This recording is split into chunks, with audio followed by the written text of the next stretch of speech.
국토부는 우선 새와 항공기가 충돌하는 일명 버드 스트라이크로 기체에 문제가 생겨서 사고가 발생한 걸로 보고 있는 것 같습니다. 하지만 여전히 풀리지 않는 의문점들이 많은데요. 경제부 김창섭 기자와 자세히 알아보도록 하겠습니다. 자, 김 기자, 가장 중요한 제동 장치들이 작동하지 않은 게 가장 큰 의문이잖아요. 랜딩 기어는 수동으로도 조작이 된다 이렇게 알고 있는데 왜 안 된 걸로 봅니까? 네, 비행기에는 3개의 랜딩 기어가 있습니다. 인체로 치면 심장에 해당하는 엔진이 고장나면 엔진과 연결된 유아 시스템에 문제가 생기고 랜딩 기어에도 문제가 생길 수 있습니다.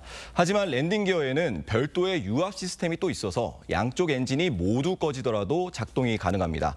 만약에 이마저도 고장이 났다면 수동 조작도 가능한데요. 이 수동 조작 케이블은 좌석 밑에 있어서 좌석을 뒤로 밀고 뚜껑을 연 뒤에 당기면 됩니다. 조종사들은 최악의 상황을 대비해 이 랜딩 기어 수동 조작을 항상 훈련한다고 합니다. 하나를 내리는데 20에서 30초가 걸리고 3개 장치를 다 내리려면 최대 1분 30초가 걸리는데요. 수동 조작까지 안 됐다는 건 이걸 할 시간조차 충분치 않았다는 건 아니냐, 이런 분석이 나오고 있습니다. 전문가의 말 들어보시죠.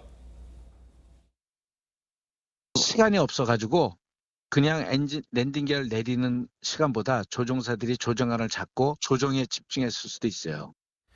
자, 랜딩 기어가 작동하지 않았더라도 이 다른 제동 장치, 그러니까 스피드를 줄일 수 있는 장치들은 작동해야 되는 거 아닙니까? 네, 맞습니다. 말씀하신 대로 여객기에는 랜딩 기어 외에도 날개에 붙어 있는 플랩이라는 장치와 스피드 브레이크라는 장치, 그리고 엔진에 붙어 있는 엔진 역추진 장치가 있습니다. 이 장치들은 엔진에 문제가 생기더라도 작동할 수 있는 별도의 유압 시스템은 있지만 수동 조작까지는 불가능합니다. 조류 충돌로 유압 시스템 전반에 문제가 생겼고 랜딩 기어 수동 조작도 힘든 상황이었던 만큼 이 장치들도 제대로 작동하지 않았을 가능성이 높습니다. 네. 자, 근데 여객기의 선회 비행 그리고 재착륙 시도 여기에도 좀 의문점이 있습니다. 여객기가 보통 조류 충돌로 선회 비행을 한다면 충분한 시간을 두고 연료를 버리면서 그렇게 내려올 수 있잖아요. 그런데 이번에는 1, 2분 만에 재착륙을 시도했습니다. 무슨 이유가 있었을까요? 네, 그렇습니다. 사고 기종은 미국 보잉사의 B737 기종인데요. 공중에서 인위적으로 연료를 방출하는 일명 퓨얼 덤핑 기능이 없습니다.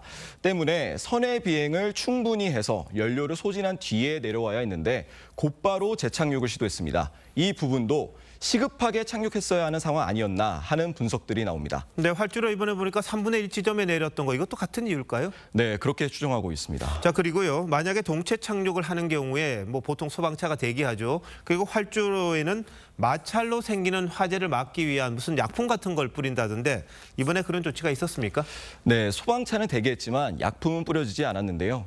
국토부는 화재 방지 약품이 오히려 마찰을 줄여 피해를 키울 수 있는 부분이 있다고는 했지만 무안공항에 이 약품이 있는지에 대해서는 즉답을 피했습니다. 네, 아직도 밝혀야 할 부분들이 여전한 것 같은 그런 생각입니다. 김창수 기자, 잘 들었습니다.